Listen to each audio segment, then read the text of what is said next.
Is Darren Waller about to see a late career resurgence in New York? What does David Montgomery's arrival in Detroit mean for DeAndre Swift? And is the Eagles' new running back a fantasy league winner in 2023? Plus, a winner of a dozen FFPC Dynasty and Redraft leagues. Todd Miller swings in to talk about Jamal Williams in New Orleans, how his 2023 Hardway draft came together, and much more. We've got a great show for you. I'm Eric Balkman. Farrell Elliott is here. Stick around. Your high-stakes fantasy football hour starts right now. And the pressure, I've seen greater men than need a lesson.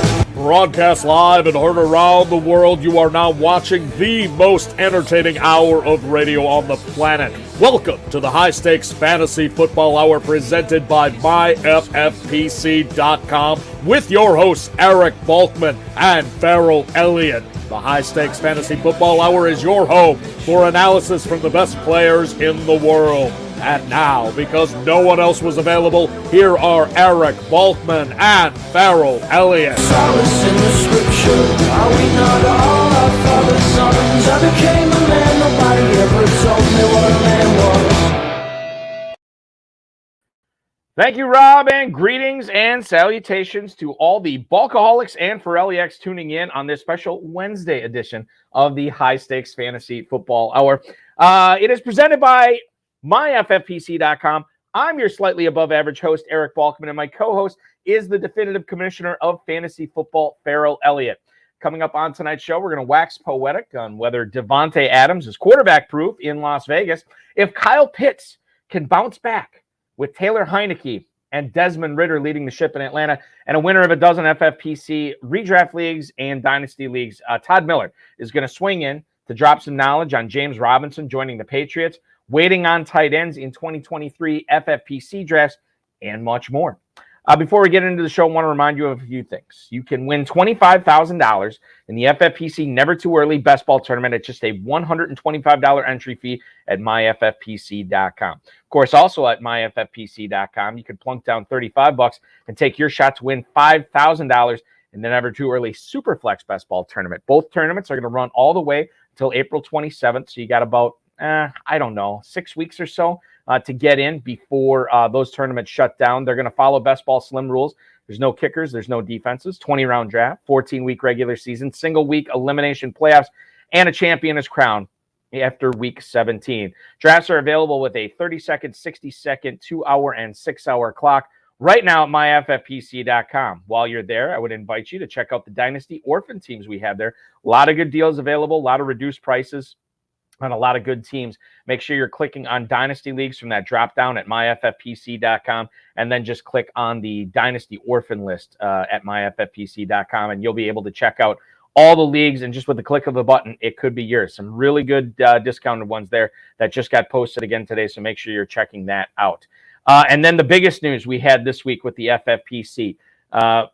The FFPC has partnered with Fantasy Pros, fantasypros.com. Obviously, many of you are familiar with their work and what they do there. And in the inaugural Fantasy Pros Championship, you can toss in $350 to take your shot at a $1 million grand prize. That's right, a $1 million grand prize will be crowning not only a millionaire in the FFPC main event this year, but a millionaire in the Fantasy Pros Championship as well for the first time ever. That's going to pay down 1,000 places, and make sure you're getting in now because the early bird is on. If you register by June 1st and draft your team by June 15th, you're going to get a free $35 league credit. You can do that up to 3 times, and you'll get 3 league credits. So that's $100+ in free teams that you're getting when you take advantage of that early bird over at myffpc.com. Remember to like this video, subscribe to the channel, comment on the video, share it with your friends and your enemies, and get notified by clicking that little bell so you always know when we're going live, and you always know when there's new content over on the FFPC YouTube channel. Plenty of stuff going on there, plenty of stuff going on in free agency. I can't do it by myself, people, so I bring in the definitive commissioner of fantasy football, my co-host, the incomparable Farrell Elliott. Farrell, happy Wednesday to you, man. How are we doing tonight? It is Wednesday. How are you available on a Wednesday? Is something going wrong with you in RotoViz? Is there a problem over there? No, we're all good there. We're all good there. So here's the way I looked at it. I don't think there's a lot of crossover between our viewers, our listeners, and the NCAA March Madness tournament, which is going to be going on. Yes, there is a lot of crossover there. So we're not doing a show. Yes, I'm positive. We're not doing a show this Friday. We'll be doing a show tonight. However, the Better Sports Network High Stakes Fantasy Football Show is still live tomorrow. Can't get out of that one. I could not move that one. So we're still doing that at the regular time. But we get to talk fantasy football. And Farrell, I think this is pretty good because it's been insane with all the free agent signings going on over the last 36, 48 hours, man. It's meaningful free agency, and it has to do with the collective bargaining agreement, the increase in the salary cap, and teams are becoming comfortable and competitive on how to manage it. And there were a lot of teams that were below the cap that had to spend up to a certain number.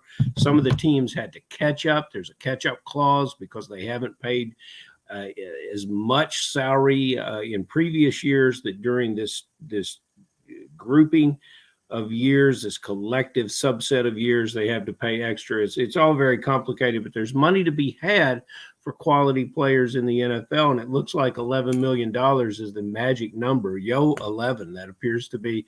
However, if you're not a true elite Pro Bowl player in the league, $11 million goes a long way. It certainly does. And I've been surprised to see who has gotten $11 million guaranteed in some of these deals for sure. We'll get into it right now. We'll get into the late breaking stuff here, I guess, if you want to call it breaking. But you can't look away from Twitter. You can't look away from internet source, the television, because if you do, you miss everything. You're missing everything. Absolutely. We're going to try to catch up as best we can here. Jeremy Fowler from ESPN reported that the Carolina Panthers have signed Miles Sanders 4 years, $25 million. He gets to be back with his old running backs coach, Deuce Staley, who now is in Carolina after his stint in Detroit. Sanders had 1,268 rushing yards last year, 11 touchdowns, pretty much did not catch any passes. However, this could signal the end of Deontay Foreman in Carolina, and it could be that Miles Sanders is going to be the lead running back there. Chuba Hubbard is probably going to be the number 2 as it stands right now. This could mean more passing action for Miles Sanders, Farrell, here, which is good. But, man, that Panthers offense compared to the Eagles offense, it is a far cry from it. And I got to wonder that Miles Sanders, maybe this is good financially for him. Fantasy-wise, man, I don't like this landing spot for him. He'll adapt and adjust his game, and they will lean on him heavily. So I think, Balky, you need to reevaluate that. He may get less yards per carry, but more yards, more opportunities, and definitely he won't lose touches around the goal line to a certain quarterback. You know, Dave Turp still nightmares in his sleep from 0 touchdowns in the previous year before last year. So Miles Sanders, I say he's a steal where he's going in the drafts right now, especially with his new location. Yeah, you know, you bring that up, Farrell, and I guess I have to agree with you, actually, because I thought he was going higher. He is going and now this is all drafts when he was, a free agent. We didn't know where he was going to end up. So he should move up a little bit. But running back 32 in the middle of the 9th round, that's after James Conner. It's after Alvin Kamara. It's after Brian Robinson. He's going before Zach Charbonnet, A.J. Dillon, and David Montgomery, who we're going to talk about in a little bit. So Sanders is running back 32. Yeah, you're right. I can get on board with that. And quite frankly, maybe a lot of people are going to have the attitude that I do in these early drafts, saying like, man, Carolina, they're not going to put up the points that Philly did. And maybe he doesn't go up as far as he should. So maybe, especially if you're looking at, grabbing, if you go 0 RB, Miles Sanders would probably be a good idea in the 8th, 9th round. Let's talk about the Giants here for a second. The Eagles division mates in the NFC East, they made a trade with your Las Vegas Raiders. Darren Waller goes from Sin City to the Big Apple, or at least New Jersey, in exchange for the 100th overall pick in the 2023 NFL Draft, a pick that I believe the Giants got from the Chiefs in exchange for Kadarius Toney. Waller was awesome in 2019, fantastic in 2020. However, it's been the last 2 years that has been his bugaboo. He's only played in 20 games, 83 catches, 1,053 yards, and 5 touchdowns. Hey, that's awesome for one season. Problem is that was his last 2 seasons. He's one of the best receiving tight ends in the league. He's just got to be on the field. However, he would have been, if he was on the Giants last year, Farrell, he would have been their best pass catcher. And now he comes into a situation right now in New York where he might be the most reliable pass catcher, not named Saquon Barkley. You can talk about some of the other Giants receivers that are there. But my goodness, Darren Waller now, if he stays healthy, the fact that you can get him in an FFPC tight end premium league, tight end 8 in the early 7th round. Get your Waller shares right now because I got to believe he is going to be going up at least around maybe a round and a half, 2 rounds. By the time we're in Planet Hollywood and everyone sees him in that great blue uniform of the New York Giants, we're going to be looking at a 3rd-round draft pick. Now, Balky, this is just no harebrained, schemed up, what do you got, what will you give me trade. You mentioned a relationship that Sanders had at Carolina. Well, Baltimore is all throughout this New York Giant organization, especially on the defensive side of the ball. But I think where we're making the connection here is at the tight end coach, Andy Bischoff. He had this player, and this is that Baltimore staff that was previously there. They'll always think that this is the Pro Bowl player that got away from him. Now he's reunited with Bischoff, who had him at Baltimore at the start of the career. We have to understand that Waller's career, the first 3 years, he was maybe active for 20 games. And then he blossomed with the 2 years, and now he's had the injury issues. But I still call him a low-mileage player at 31 years old, a 6'6" target in the red zone. And that's going to be important because when the rookie quarterback Jones came into the league, he had a pretty good year throwing touchdown passes. Since then, 3 years, 36 touchdown passes over the last 3 years. 4 years. 4 years total, he's at 60. He averages 15 touchdown passes a year. That's a far cry from what we would expect to be successful in the NFL. Waller will be the red zone target for the dynasty players that have Bellinger. Balky, they shouldn't give up on this player. They should realize a double tight end. Remember, this is the Baltimore situation. That double tight end lived long before Mark Andrews got there. So don't give up on your Bellinger, but yeah, Waller is a terrific addition for the team. We'll have some Daniel Bellinger knowledge coming up later on in the show when Todd Miller joins us. Before that, Darren Waller may not be in Las Vegas anymore, but they did get a new pass catcher that will help replace some of those targets, and that's Jacoby Myers from the New England Patriots. 3 years, $33 million. He gets $21 million guaranteed. Now, his 2022 year was pretty similar to his 2020 and his 2021 year. Same average depth of target, yards per route run, yards per catch. And in that New England offense last year that was coordinated by, or allegedly coordinated by Matt Patricia, he had 67 catches for 803 yards, 6 touchdowns. That's pretty good considering the output we saw from the Patriots offense last year. Farrell, now you have a situation in Las Vegas where Darren Waller's targets are gone and you get Jacoby Myers there with Devontae Adams occupying a lot of coverage on the opposite side of the field. Lot to like about Jacoby Myers. You got to be pretty happy as a Raiders fan.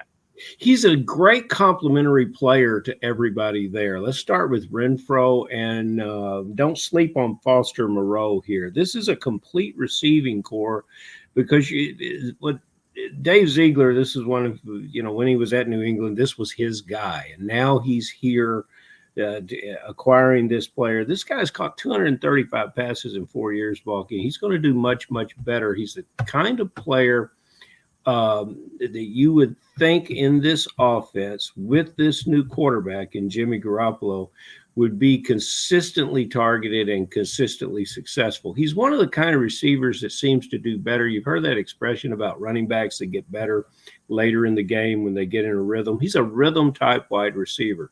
They can go back and back and back to him. Now, about 2/3 of the time last year, Renfro was in the slot. I expect to see that more around 50-50. They're going to put this taller player, 6'2" into the slot. They're going to confuse defenses, slot corner mismatches. This is going to be a beautiful thing, and Renfro is going to have a different type of responsibility. We're going to see more from Renfro down the field in this offense. It's going to be good for everybody. It's going to be exciting with Jimmy Garoppolo leading it as well. We have Todd Miller, the scoundrel, coming up in just a little bit. He of 12 FFPC league titles to his name. Before we get to him, let's talk about David Montgomery because he doesn't lead the NFC North. He goes a little bit further north and east up to Detroit to sign with the Lions. 3 years, $18 million, $11 million in guaranteed money. So good on him for getting that kind of money for a second running back contract. Tom Pelissero on Twitter had the story first. The Lions now will have David Montgomery, ostensibly, we think, replacing well, we think he's going to replace the role of Jamal Williams. He's for sure replacing him on the roster because Jamal Williams found a new home more later on that in the show. But this is a guy that can run between the tackles, doesn't necessarily have the burst to run away. But the Lions' rushing offense looked very good last year, and now coupled with DeAndre Swift, I kind of like this Montgomery landing spot for him. Farrell, I don't like it for DeAndre Swift, but I think Montgomery's a nice little buy here right now. I've actually drafted him in a couple of Kentucky leagues already, and I'm excited about this. I think he's going to have a very good season there, and it reinforces the point that for whatever reason, Detroit just does not want to put too much on DeAndre Swift's plate as far as the backfield touches go. A good job, Balky, and as Dizzle and the real Leroy would say, attaboy. But having Montgomery in your backfield, here's a guy that for his career has been able to share time and been productive. And once he gets on that carpet up in Detroit, I would like to see how faster he looks than what he looks there in Soldier Field. I like this player a great deal. I like him in this situation. Good job, Detroit, for making your backfield stronger. Williams a good player, and yeah, we'll look forward to talking more about him. But this was an acquisition that I don't think anybody was talking about, and I think it's improved the Lions team. Yeah, they're doing good things in Detroit, especially, overall for sure. But offensively, you got to like that too. Amon-Ra St. Brown and Jameson Williams and now Montgomery and Swift in that backfield. Pretty good offensive line too. And Jared Goff looks like a really good quarterback there as well. Let's get in. Speaking of good players, let's bring on a good player right now, ladies and gentlemen. A winner of a dozen FFPC Dynasty and Redraft leagues, recently completed his FFPC Hardway Best Ball Draft. He's here tonight to talk about the tricks of drafting in March, his concerns or maybe lack thereof on Joe Mixon's output this year, and more. You know him as the Scoundrel. Please welcome Todd Miller to the program. Todd, listen, thanks so much for hanging out with us on this special Wednesday night episode. I don't think we could see you, but we should be able to hear you. How you doing? Oh, no, we just lost him. I waited the intro. What are you doing? The intro is too long, and I lost him. Let's hear a nice intro. Let's try. I think we got it now. Todd, welcome in, man. Hey, man, how you doing? I'm trying to figure out why my camera's not working. It's okay. Hey, there we there go. it is. Yes. Defeating fantasy fools and technology all in one fell swoop. Todd Miller. Good job. Welcome in, dude. Hey, thanks for having me on, guys. Well, we're excited to have you because you and I exchanged a few emails, and you're going to tell us a little bit about what you're doing when you're not winning all these leagues. But we could not get you on a Friday. A Wednesday works out perfectly for some of the work that you do, right? Well, I kind of got my fingers in a lot of fires, or that's not quite the way that term goes, I think. But up until December, I was actually a high school math teacher, taught statistics and such at high school math, but decided I had to actually try to make some money at some point in my life. So I took a job recently as a project engineer, project manager for a contracting company.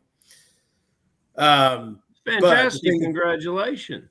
Thank you very much. New job. I'm actually going to make some money. I might actually buy more leagues this year. We'll see what happens. Sounds good. But the thing that kept me off the podcast on Fridays is I'm actually a musician, and I've got a relatively well-known band in the area. We do a lot of corporate events and weddings, and we play a lot of gigs for the Diamondbacks and the Cardinals and people out here. So we're pretty well tied in, and I'm pretty busy on the weekend sometime. But I'm really glad you guys had a Wednesday because I wanted to come on for sure.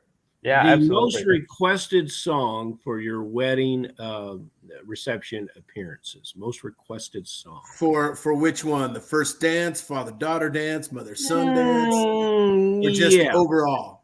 Just overall. Put them all together. Now, leave the father-daughter dance out of that because that's sort of personal. Let's just move into most requested song. It's the most requested song doesn't matter if it's a wedding or if it's a bar gig. It's always "Don't Stop Believing" by Journey. Oh yeah. Yep. It's always. And if it's a bar gig or even a reception that has a really good bar or goes too long, is there some drunk guy yelling for Freebird? Is there always is there a drunk guy yelling for Freebird? Okay. Always. Yeah. So we tell him it's $100 bird now. Except that that was a problem because a guy walked up. We were doing a 2-man show not too long ago in Florida, and guy came in drunk off the boat, yelling about Freebird, and we said, "Yeah, it's $100 bird to you, asshole." Excuse my language.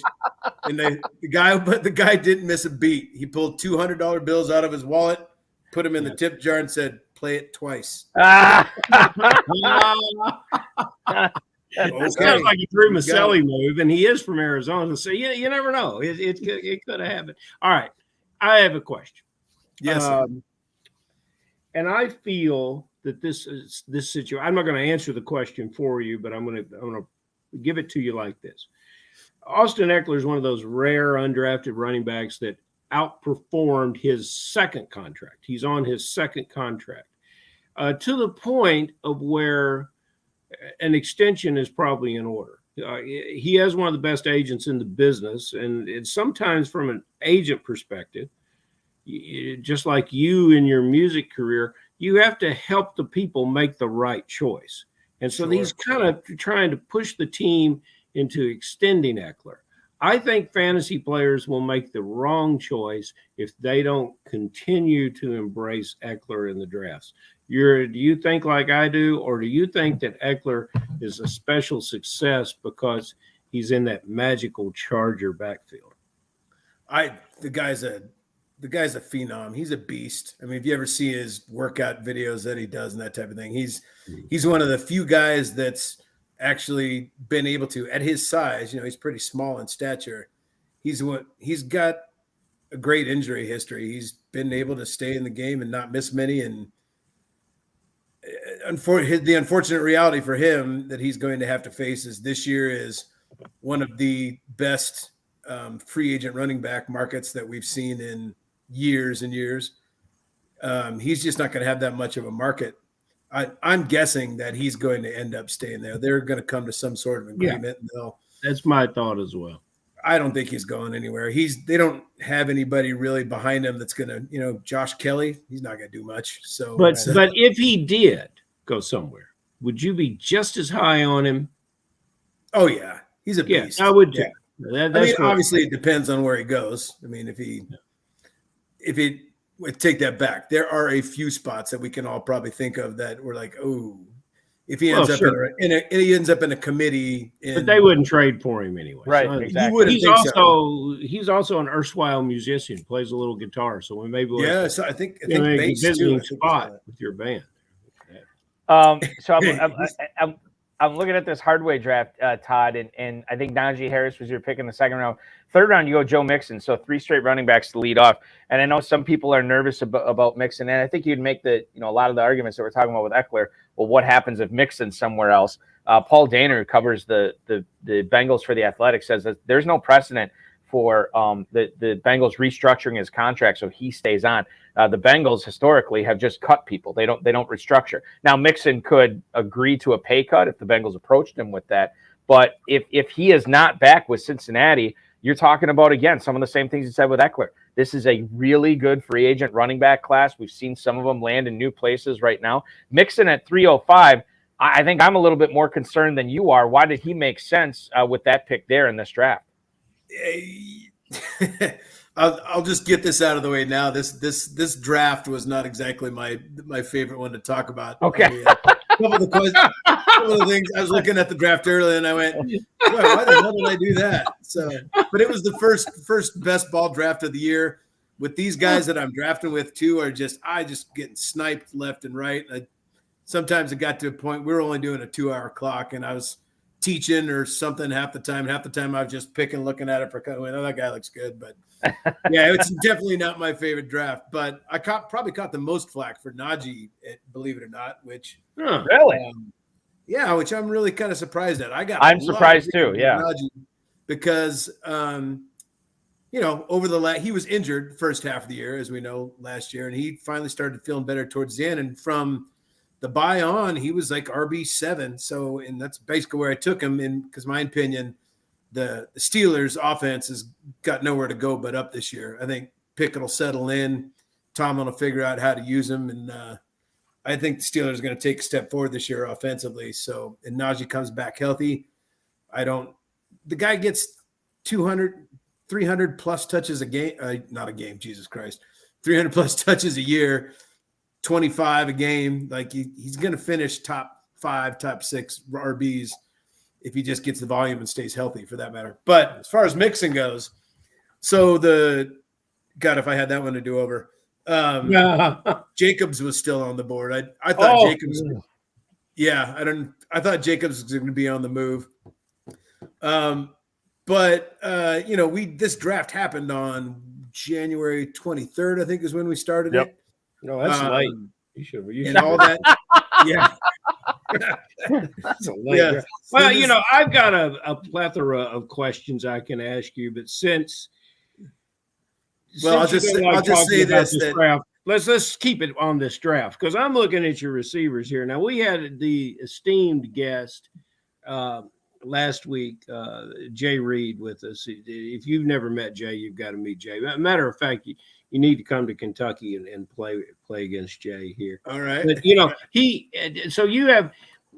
All right, let's go through these receivers. Mike Evans, you've now teamed with Baker Mayfield. Congratulations on that. Pittman, you're awaiting. Dangers of drafting early, man. The dangers of drafting early. You're awaiting a quarterback for Pittman. You're a quarterback in waiting. And then Marquise Brown. Now, Jay pointed out to us that although Pittman caught 98 or 99 passes last year, Jay saw it as like 140 targets, and I think he kind of thought that was a bad thing. I kind of thought that was a good thing. Based on some of the quarterbacks he had, the targets, were some of the balls were still in the state of Indiana when they were thrown to him. It was a tough year. These 3 receivers, which is the least risky of them, and which one has the highest upside? I know who Balky and I think the highest upside is of these 3 guys, but who's your upside guy there?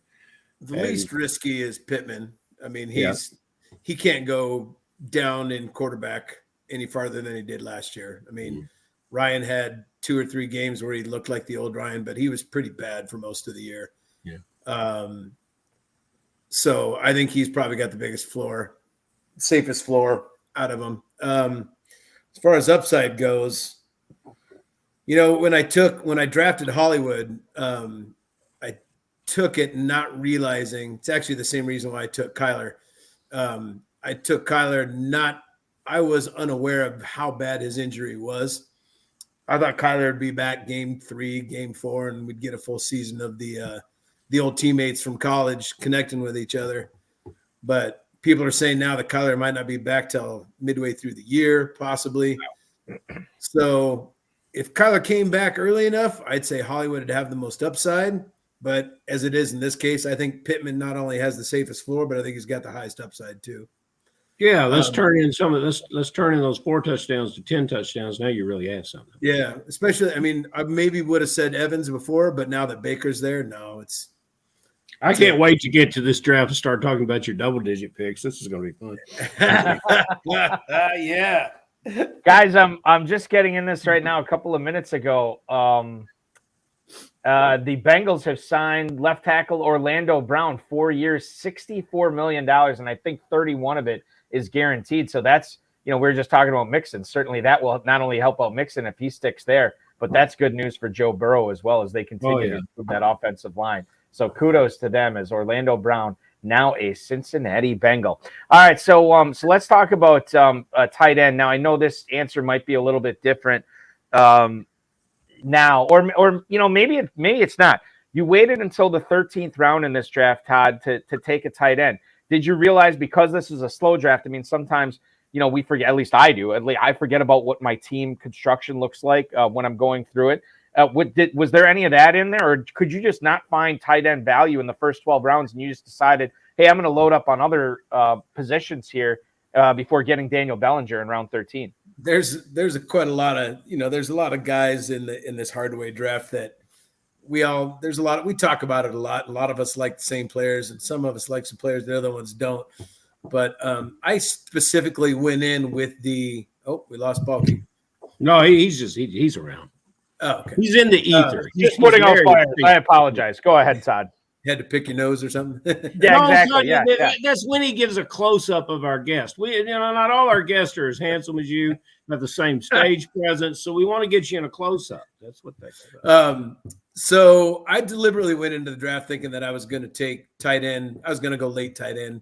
It's a best ball, so I went into the draft thinking I was going to probably let the big one slide and maybe start hitting around 8-9, and then I just started getting sniped left and right. And I just kept, like I said, it's usually last minute pick while I was at a gig or something, and it wasn't until about round 11 that I looked down and went, "Oh man, I don't have any tight ends." So Bellinger, I went, "Oh great, Bellinger's still there. That's fantastic because he's going to be a great weapon." Thank you, Darren. He'll be Waller. okay. He'll be okay. He doesn't have the high side, but he'll be okay. Well, he was just coming on pretty late in the year, so I didn't. The answer to your question is I meant to put it off, but I didn't mean to put it off that long. A lot of the guys I wanted Chigosium, if that was his name. Oh yeah, his name. yep. I'm really big on him this year. I was really hoping to hit him, and somebody I don't remember who took him, but somebody took him about 3 rounds ahead of ADP. That's the one thing about these guys, drafting these guys in the hard way draft. You can throw ADP out the window because everybody in this group goes after their guys earlier than you'd ever think they would go. So it's usually with the receivers. Receivers are you and Balky that are having difficulty tracking your roster formation and during the draft. Yep. You're during the. I want to clue you in to this neat FFPC drafting platform because they have a little thing that says view draft board, and you hit that and the whole draft board comes up in front of you. So I did, based on earlier issues with getting online here, I just want to throw that out there. But we appreciate the advice. Yes. Now look, the other way you can deal with that is to come to our KFFSC Super Bowl Sunday draft, Super Bowl Sunday weekend. It's great to fly out of Arizona into January and February in Kentucky, and you can draft live, and the board will stay in front of you because it'll be live there, and you can look on there. That's my advice for drafting early. What is your advice for drafting in March? And I will say that I'm in my best ball. Balky, how many drafts you have under your belt? At least one in Kentucky so far. I think 4 total so far. A couple in Kentucky, but I think 4 overall. Yeah. Good for you. It'd be interesting it'd be really, really interesting to know where else Balky's drafted, but we'll have to get to that. But what do you give some advice out there? Because I think. No, I want to hear your advice before I talk about what I think. I have some of my best drafts looking back. I always have some of my best drafts happen earlier in the season. And I think there's a lot of contributing factors to that. I think one of the things that you need to do is you need to stay in the loop in the off season. Some people, Super Bowl rolls around and they don't pick up a news article or anything again until, April, May, June. But there's always news coming out. There's always, in the coach speak, to me, the coach speak this time of year means a little bit more than the coach speak at the beginning of the year, if that makes any sense. Yeah, like at the combine where the Cowboys said that they were not going to release Ezekiel Elliott. That it's meaningful. The coach speak is meaningful. That's not coach speak. That's just a lie. We knew that's a flat out lie. Everybody knew it was a lie when he said it. But I think the big thing is that you need to stay aware of what's going on. And then the nice part about drafting early is that you can get some amazing values if you pay attention to the news and what's coming out. A lot of my best ball drafts last year, I had an amazing stack of guys that I was plus ADP on for some really big players later on in the year. So you got to keep aware of the news. And also, I think drafting in March is also the time for you to take chances on some guys that you may not be sure about. Because if you take a chance on a guy like, it's maybe not as much of a chance anymore, but maybe you take a chance on a guy like Khalil Herbert, right? Yeah. Who's been going in like the 8th, 9th, 10th round. You take a good shot at him, and all of a sudden he's the guy. And by June, July, he's going in the second, third round instead. So there's all kinds of guys like that. I got quite a few guys that I'm even targeting right now that I may or may not talk about because I don't want anybody sniping me in the draft. But yeah, target. Now's the time to experiment, right? This because ADP won't settle in for a couple months, and then it's all going to change as it goes. So take what you want, play how you feel, go do some of it by heart. You see a guy that you go, that guy could be something, grab him, because you never know. And if you hit on it, all it takes is hit on one or two. It really could make a difference. Yes, sir. I do love the wild, wild west atmosphere of early drafting because I feel like, and maybe this is one of my bugaboos and things I need to work on, but I do get a little bit more gun shy and more conservative as drafting season goes on.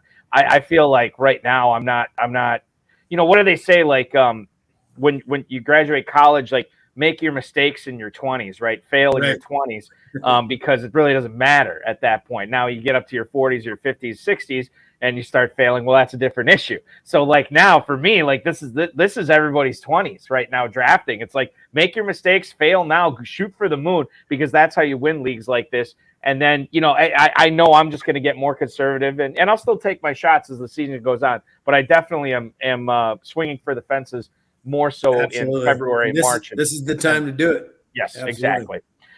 Jimmy Garoppolo. Go ahead. Trades. Sorry. Once all the trades and the injuries and draft has all happened, then all of a sudden, then it's a struggle, right? Because then that guy that you thought might be something, now he's locked in. Oh, he is the guy. Now you got to pay for him. So now's your chance. Be creative with your rosters. Just don't draft Joe Mixon in the third round. Well, we'll see.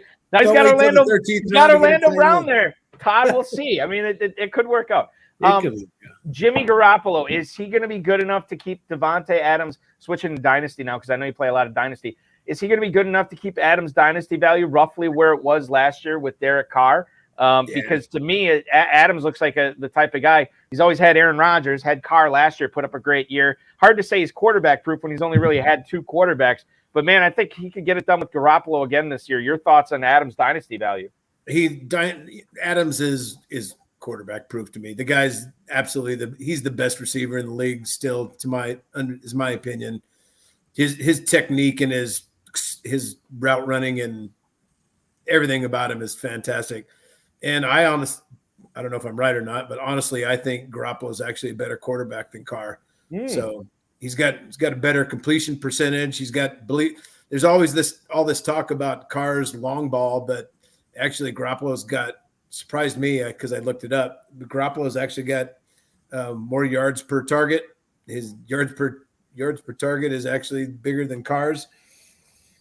So the only thing that kind of worries me a little bit is they may, kind of Adams was kind of the top dog and the only dog there last year for a while. Now I think with this Jacoby Myers signing and a couple of things, I think they may be spreading those targets out a little bit more. But look what Garoppolo did with Debo and Ayuk last year too. So I don't know if Adams will have a better year than he had last year, but I think he's still going to be the same player he was. I don't see him falling out of his tier by any chance.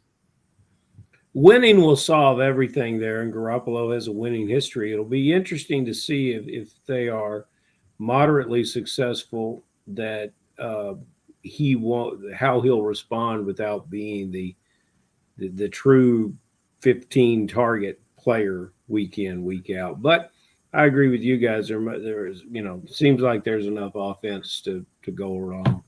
Garoppolo's got a great way of throwing his receivers open too. And definitely in this system, he's definitely the better quarterback than Carr. He's been in it. All those 49ers players are yards after catch guys. So I think Adams has the chance to be a little bit better than he was last year, if not at least the same, but I don't see him dropping at all. Rashad Penny moves to the city of brotherly love and takes his if he can discover the fountain of youth and good health in Philadelphia, how wonderful it will be for him.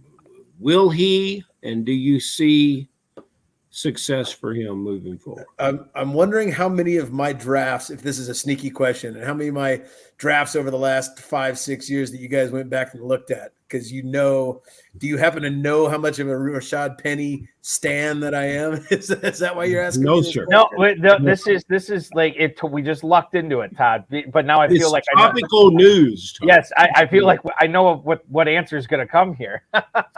I've always thought Rashad Penny was just a magical talent if he got he could stay healthy if ever got the chance, and he proved that to us, right? The end of not last year but the year before, the guy was averaging 6 point whatever yards a carry and basically won everybody a bunch of money in the playoffs. I've kept Rashad Penny on basically every single one of my Dynasty rosters since he was a rookie. So I'm a firm believer. Now the good thing I think about Penny, he's slapped with that injury prone tag, but his first couple of years, all the injuries that he was receiving, if I'm remembering right, were mostly soft tissue issues. He was having a problem with that, but last year that wasn't the case. He was actually doing well, man. He had a 151-yard game just the week before he got rolled over, and that one wasn't his fault. It wasn't a soft tissue either. Somebody just rolled up on his ankle and put him out. So I'm hoping it's going to be like a Keenan Allen thing. You know, Keenan Allen was slapped with that injury-prone thing when he lost 2 seasons in a row with whatever it was, an ACL and I don't remember what Keenan's injuries were, but well, he that's had that, kind of my hope for Penny because he had didn't he have not to talk Keenan Allen here? Didn't he have like a lacerated kidney or something? Something like that. Like, I mean, how do you know that's really weird? Yeah. And now he hasn't missed a game, and who knows how. Well, I take that back. He missed a few last year, but he's been relatively healthy over the last 5 years or so. I'm hoping that's the case with Penny because I'm still buying.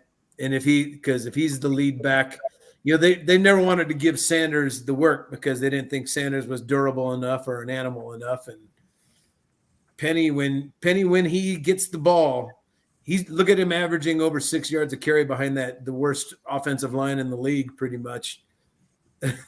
When he gets the ball, he's a beast. So if he can stay healthy, it'll be worth it. I'm taking the risk. Yes, to answer your question. Yeah, I mean, you look at Penny last year, he had the 2 rookie left and right tackles that were blocking for him. Now he gets one of the best, if not the best offensive line in the league. Jason Kelsey has already said he's coming back. And no Miles Sanders there. So now you're looking at, and I know they re-upped Boston Scott. Back. And Kenneth Gainwell is still there, obviously, as well. But, man, to get a guy like Penny who looks to be the lead guy there right now in that backfield, running back 53 at the 1501, it looks like he has gone as high as the 10th round in the FFPC Never Too Early Best Ball Tournament, which we get our ADP, fantasymojo.com, at FantasyMojo on Twitter, the godfather of the FFPC pros versus Joe's Darren Armani. It's fantastic stuff. And according to the data I'm seeing, Penny has gone as high as the 10th round. I got to believe he's going to be pushing up even higher than that over the next couple of days, while his value crests here. So much like Waller, get your shares of Penny right now because the price of poker is going up. Todd, a couple of emails here that actually just came in today. Frank, and this one actually it came in right before the show tonight. Frank in Funston, Georgia. How much is James Robinson going to hurt Ramondre Stevenson this year, Todd? Good luck in 2023. That's Frank in Funston, Georgia. So we found out that James Robinson has signed a deal with the New England Patriots. 2 years, $8 million. I don't know how much is guaranteed, but it is a 2-year, $8 million contract. You were looking at Ramondre Stevenson being having the highest ADP of his career, running back 12 at the 310 right now. How does James Robinson gum up the works for Ramondre Stevenson? Or is he maybe not as big of a factor as I'm making him out to be here, Todd? That's a tough one. That's hard to say because we all know how good James Robinson was with the Jaguars for those 1 or 2 years that he was the guy. But he had a couple opportunities last year to be the guy, and he didn't get in the game. So I don't know if he's lost a step. I don't know if he's just kind of happened. And when he first came to I remember Corey Clement actually making a quote one time that stuck with me one time. He's talking about James Robinson, said, because James Robinson was undrafted, right? He came in out of nowhere. everybody was talking about the replacement. Who's it going to be? Who's it going to be? And Clement actually said James Robinson has the best vision of all of us by far. And everybody was surprised when he leapt into the starter role and took it over. So I don't know the answer to this one, to tell you the truth. I mean, if he comes in and Harris wasn't very healthy last year. If he comes in and takes over the Harris role, then it's Ramondre's nowhere near worth the 310. It's a good point. Stevenson's a fantastic running back. And if the Patriots didn't do what they always do with the running backs, which is, it's the long-standing joke, right? Don't draft a Patriots running back. If they go back to doing what they do and Robinson is healthy, then buying Stevenson at the 310 is ludicrous. He's not going to get the job done. And I got to imagine he's going to fall just a little bit now anyway because of this signing. How much we shall see. We'll be paying attention to Fantasy Mojo stats and obviously the FFPC drafts that everybody's in right now. Final email for you here, Todd. Sean in San Antonio. With Alvin Kamara's bad 2022 and his suspension uncertainty, is Jamal Williams going to shoot up your draft board? That is Sean in San Antonio, Texas. Jamal Williams, who is going, just had it, the magic of radio, gotta love it. Running back 36 at the 10:09. He's going to vault up. I mean, I'm really loving Jamal Williams here. He goes to New Orleans, 17 rushing touchdowns last year, probably taking Mark Ingram's role in this offense. And Alvin Kamara, who, by the way, there's a lot of high-stakes pundits out there that have said that Kamara's on the downturn. And if that's the case, wheels up for Jamal Williams in New Orleans. I faded Kamara all last year, not only because of mostly because of I didn't see any reason why the Saints would stretch it out over the year, especially when it became pretty clear that they weren't going anywhere. I thought for sure that Kamara was going to get suspended last year. But not only that, I mean, if you looked at 2021 in his games with Winston, he was RB 15, 16, 17, even with Winston in games where everybody was healthy. And people were still taking him in the second round. It didn't make any sense to me. I'm just not that high on Kamara at all anyways. And now Kamara, I don't see how he doesn't get suspended this year. He's got to wrap up this case. They have video. He's going to get found guilty. He's got to reach a plea deal somehow. I'm not touching it. That's he's one of my fades for the year. I'm not going anywhere near him, period. So yes, Jamal Williams will be getting as much work as he can handle. And now how good the Saints are going to be under this coach and with Derek Carr at the quarterback, it's yet to be seen. So it depends. I'll definitely take him before the 10th round. Yeah. I won't take him in the 3rd. I don't think, I don't. Well, you could, you're known. Yeah, I could, but I won't. So, would I take him in the 5th, 6th? Yeah, maybe, but maybe. Let's see what happens in the NFL draft. Let's wait and see. And then 3 years.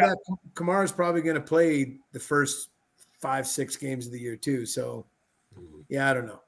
No. And Williams has never been a ball catcher. Kamara's best asset was his hands. And Williams, Jamal's never actually caught that many passes. So that leads me to think they may be bringing somebody else in to be the pass catching back. I don't know. Yeah, there's something to be said for that too. I'm looking at his stats here. Jamal Williams has been in the league 6 years. He has not topped 40 catches in any of those 6 years. Exactly. 3 years, $12 million, $8 million is guaranteed in this deal. Although, 3 years, $12 million doesn't sound like a lot. He did get $8 million guaranteed. So good on Jamal Williams. I like him for sure. 8th, 9th round here. How far he goes up, I guess it might fluctuate too based on the news about Kamara as we go through drafting season. Exactly. Harold, I'm fresh out of emails. I know you have one final question here for Todd. Let's don't talk anymore about Joe Mixon. But tell me who you won't touch, that you don't want anywhere near your teams. And it can't be a guy we've already talked about. And then tell me, you're going to have to share with us a little. I know I know that if people who listen to this podcast, you're going to get robocalls from, sir, have you been sniped? Would you like to buy some snipe? But go ahead and throw something out there that maybe somebody will hear now and forget later. A sleeper, a guy you're targeting, maybe a sleeper, somebody you like that we can all benefit by drafting. in the Hardway League, we've termed the sniping term as getting scoundreled. That's actually. There you go. Did you get scoundreled? Well, you got the sniping coming then, if that's what they call it. Well, yeah, we talked about how I'm not touching Kamara. He's still going. No, we already talked about him. You can't use him. We already been there. I'm also still not touching Kyle Pitts. I don't. There you go. There you go. I don't. It's a coaching matters. They're just not using. It reminds me of when OJ Howard went to the Buccaneers. Everybody lost their minds about OJ Howard's this big stud and he's going to go play with Bruce Arians. And I bitched about it on Twitter as much as I could. I said, he's not going to do anything. Arians doesn't designate. He doesn't design plays to the tight end. It's not going to happen. And look what happened to OJ Howard. I'm not touching Kyle Pitts. He's still going in the 4th round. He's still not doing it. Christian Watson, to me, is still going way too high, especially because Aaron Rodgers is gone, and who knows who they're bringing in. Jordan Love? I do. Boggy does. Boggy definitely does. Yeah, I We'll do. talk more about that after. Well, I'll tell you this about, and you make the point, I happen to like Jordan Love. I think he's going to be a pretty good pro. But I'm just guessing, guys, because I haven't seen enough from him. I've seen flashes. I know he's been in the system for 3 years, so I'm kind of betting on what the front office, what the coaching staff, what his teammates have been saying. But man, I can't trust my eyes and make that judgment because it's such a small sample size. I think he's going to be good, but don't ask me why because I have nothing to base it on or very little to base it on. Here's something you should base it on, and you guys correct me if you think I'm wrong, or if I've got this wrong. But when Jordan Love was drafted, he shared the draft with Joe Burrow, right? That same year, Joe Burrow, Hurts, Herbert. Really? Those three were drafted in the same year with Love. Am I correct? I'm looking. I'm verifying right now. Okay. If that is true, and there's another one out there that I'm forgetting, but if that's true, I'm going to say that the NFL scouting community did its job that year, and this player was amongst those quarterbacks. Now we've seen years where several quarterbacks were drafted in the first couple of rounds, and none of them passed muster. Josh Rosen. And so I think that the players that he was drafted with indicate to me that this is a good player too, that the scouting community wasn't particularly wrong about this player because there was more excitement over Love than there were some of these other guys. Balky, am I right with some of the guys, or can you find here's what I got. So there were four first-round quarterbacks that year. Jordan Love was the last quarterback drafted in the first round with the 26th overall pick. Now 27 picks later in the second round, that's where Jalen Hurts went. But right above Love, you had 3 quarterbacks go in the top 3 in this draft. You mentioned 2 of them. Joe Burrow was the first overall pick. Justin Herbert was the 6th overall pick. The one pick before that, 5th overall, Miami Dolphins, Tua. That was the one I was forgetting. So see, that's a pretty good quarterback class that he's running with there. Mm-hmm. So that makes me think that these scouts evaluated those quarterbacks. They made good decisions, and Jordan Love's a good decision. That's what I'm. But to Todd's point, Christian Watson is going in the late 5th right now, and I could see how some people might think that that's too high. That's early with a new quarterback, and who knows what their pass run ratio is going to be, and they got to bring in some receivers this year, right? But here's my prediction, and this is just stuff I'm reading. I think when this Aaron Rodgers trade gets done, and I do think it gets done, I think that Corey Davis is going to be coming over in that trade with the Jets. I think he's going to be a Green Bay Packer. They already have Dobbs and Watson. Lazard is obviously gone. I think Cobb is gone. They're going to have Samori Toure. I think they can count on him being active at least on game days. But yes, they do need somebody else. Who that somebody is, I don't know. I know that they're interested in Jalen Hyatt out of Tennessee, but that's a lot of youth to be putting with Jordan Love. Going to be nice to get a stable receiver back there. Problem is, the wide receiver class for free agency has been, this is one of the worst years. And I think the best guy just went off the board to Las Vegas and Jacoby Myers. Did you fail to mention Romeo Doubs, or did I just not hear maybe you didn't hear it, but Dobbs will be there as well. Watson and Dobbs are of course the future, and I say future in Green Bay with over the next 2 or 3 years, because NFL not for long. It's tough to keep all these guys together. But certainly I know they love Dobbs, and they obviously love Watson. They gave up 2 second-round picks to draft him. So it's going to be interesting. At times it's going to be rough.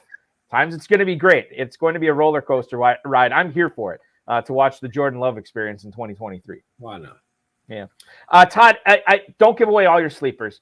Give us one sleeper that you're targeting, maybe late in the draft, mid rounds, what have you. I got a couple. I got a couple guys that I jogged down here. Khalil Herbert is one of them. Sure, I think absolutely. Herbert's a massive talent that especially now that it's probably not as much of a secret anymore, but I've taken him in just about every early draft I've done.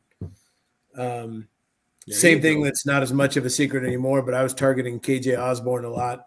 I was targeting him last year for that matter, but especially now with Thielen gone, I think he picks up a lot more targets than he was getting the last couple of years. Mm-hmm. The tight end for the Titans, Chigosium. Yep. I think he's going to be something special after he's going to be one of those tight ends that plays the slot quite a bit, I think, especially now that Robert Woods is out. He's in Houston. Yeah. But, and I appreciate the way you answered. For a lot of money, too. Like, they paid him a lot of money. $15 million, 10 guarantee. I appreciate the way you answered Balky's question because two of those guys are not sleepers. And one of them, the kid up in Minnesota, is going to be replaced by a draft pick. But that's just me. But I tell you what, you hit the nail on the head, and I on Pitts. And I don't, there's so much potential there, but the head coach calls the plays there, and Pitts gets 3, 4, 5, and Arthur Blank, he's a respected owner and a great guy and an easy guy to get along with. And if I keep losing games as a head coach, I don't want to go explain to my owner why we only threw the ball to this guy 3, 4, or 5 times. You are right on it, my friend. And that's the, it takes courage when everybody else is going to draft that player. They'll be drafting him in the second. He'll have a good preseason game. They'll be drafting him in the second round when we get out to Planet Hollywood. And I know that you won't be drafting him anywhere. And I think you're brilliant for that. Todd, final question for us. Where did the scoundrel handle come from? Boy, I got slapped with that one so long ago because I'm several girls. No, I was just. They confirmed it, but that's not where it began. No. I got slapped with that a long time ago by actually when I was wrestling in college. I'm a huge Star Wars fan. I've always been a huge Star Wars fan. So there's the one point in the one of the movies, I think it was Empire Strikes Back, where Leia turns to Han Solo and tells him he's a scoundrel. And so it was I remember I think we were in college. We were all a bunch of us wrestlers. There was like 6 of us that lived in one house together, and we were watching Star Wars or something. And that's just kind of how it stuck. So I'm a Star Wars nerd for sure. And Han Solo has always been kind of who I've tried to emulate my life after. Well, I'll tell you this, Todd. You've been probably a better fantasy football player than Han Solo ever was. So congratulations to you on that. Congratulations on all your success so far in your career. Good luck in all your 2023 leagues. Thank you for being a part of our Wednesday show. And of course, may the force be with you, my friend. Yeah, that's what I'm talking about. Thank you, gentlemen. Have a great night. Thanks, Todd. Appreciate it. Todd Miller, ladies and gentlemen, the scoundrel. When it comes to Pitts, he's a Yoda guy. Size matters not. I see what you did there. So many Star Wars rabbit holes we could fall down. We have. I'm looking at the emails tonight, and we have one from Steve in Boston about Devontae Adams. Todd kind of already answered it. Kyle in Selinsgrove, Pennsylvania, had one about Kyle Pitts. You guys have been talking about Kyle Pitts, so I want to get to the other two. Before we sign off tonight. Tom in Rochester, New York. Given his ACL tear in late October, is Breece Hall too risky to take at 211? Farrell, forgive me if we brought this up before because I can't remember what you said. But Breece Hall, given that he may not start the season on time, man, I want to stay away from him in the late second round. Your thoughts on Breece Hall? Right now, yeah, unless everybody else agrees with you, because in the never too early, we want to do things different because we want to win that 120, that $25,000.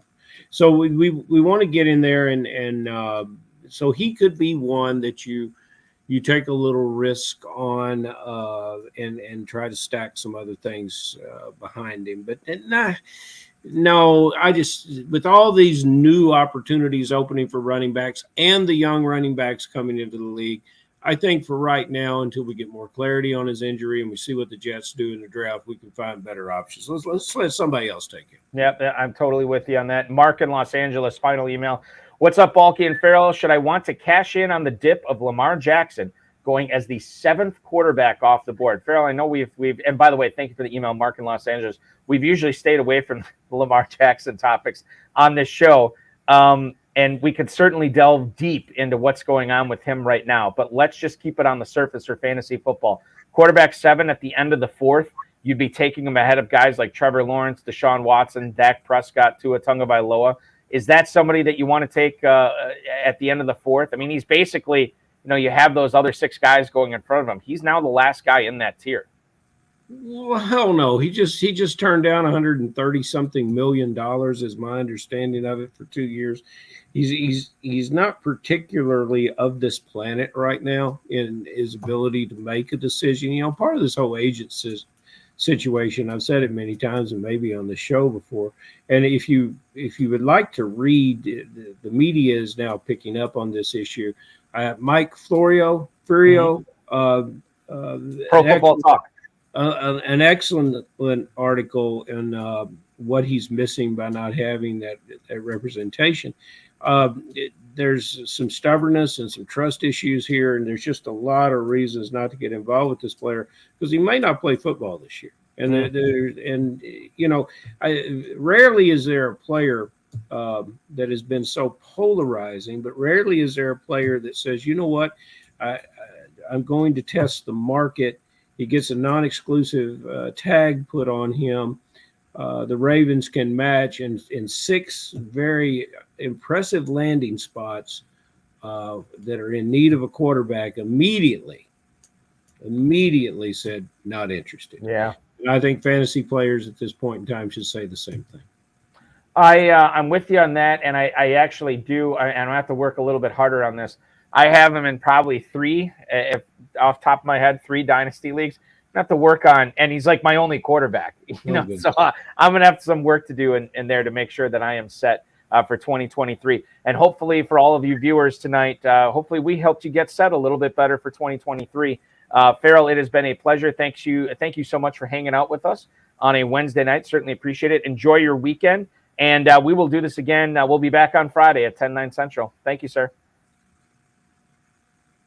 Farrell Elliott, ladies and gentlemen, the definitive commissioner of fantasy football. You follow him on Twitter at KFFSC official. And of course, check out the Kentucky Fantasy Football State Championship, KFFSC.com. I want to thank not only Farrell Elliott, but Todd Miller, the FFPC, Rob, Bryce, and of course, each and every one of you. We return, as I said, next Friday, 10/9 Central, 13-time main event and FFPC league champ Chris Eibel will be our guest. He's been drafting early. He's going to give us his thoughts on that and give us the key to success for him over the years. The High Stakes Fantasy Football Show is live tomorrow on the Better Sports Network, Thursday night at 7/6 Central on the Better Sports Network app, which is free in the App Store and Google Play. Jordan McNamara from Football Guys at McNamara Dynasty on Twitter will be my guest for that show. We're going to talk a lot of Dynasty Fantasy Football on that program, so make sure you're checking that out tomorrow, 7/6 Central. Last week, not only were we live on the Better Sports Network social channels and the Better Sports Network website, we also went live on that show for the first time ever on the FFPC YouTube channel, FFPC Twitter, and FFPC Facebook. We're going to try to do that again tomorrow night. No promises, but if we can't, you can always download the app for free, participate on the show, in the show with us. It's a lot of fun. Win $25,000 in the FFPC Never Too Early Best Ball Tournament. $125 entry fee. We'll get you into that tournament at myffpc.com. Also at myffpc.com, the Never Too Early Superflex Best Ball Tournament. Win $5,000 there. $35 entry fee. Again, myffpc.com. Both these tournaments are going to run all the way up to the NFL draft. No kickers, no defenses, no excuses, as Darren Armani would say. 20-round draft, 14-week regular season. 3 weeks of playoffs, and then at the end of week 17 is when we crown the champion. Drafts are available with a 30-second, 60-second, 2-hour, and 6-hour clock at myffpc.com. You can also adopt some Dynasty orphan teams there as well. Discounted teams are there, ranging from $77 to $2,500. Those are the league levels, and a lot of the prices are cheaper than that to get in. If you want to play fantasy football 365 days a year, myffpc.com. That's myffpc.com. And while you're there, you're probably going to notice that we announced on Monday the inaugural Fantasy Pros Championship, $1 million grand prize at stake, $350 entry fee, and over $6 million in the prize pool that pays down to 1,000 places. That's at myffpc.com. We already got 3 drafts, I think, in the books in that contest. 60-second, 2-hour, and 6-hour clocks available for the Fantasy Pros Championship. Get in that right now so you can take advantage of that early bird promo. Register by June 1st and draft by June 15th, and you'll get a free $35 league credit. You can do that up to 3 times, and you'll get 3 separate $35 credits in your account. That's over $100 in free leagues that you're getting for the FFPC just for drafting by June 15th. Remember to like, subscribe, comment, share, and get notified so you always are aware of all the great content that we are producing at the FFPC YouTube channel. Until tomorrow on the Better Sports Network show, on the High Stakes Fantasy Football show on the Better Sports Network, I will see you again next Friday, ladies and gentlemen. Let the Spring Insanity / March Madness begin. Your weekend, early March Madness weekend, officially starts now.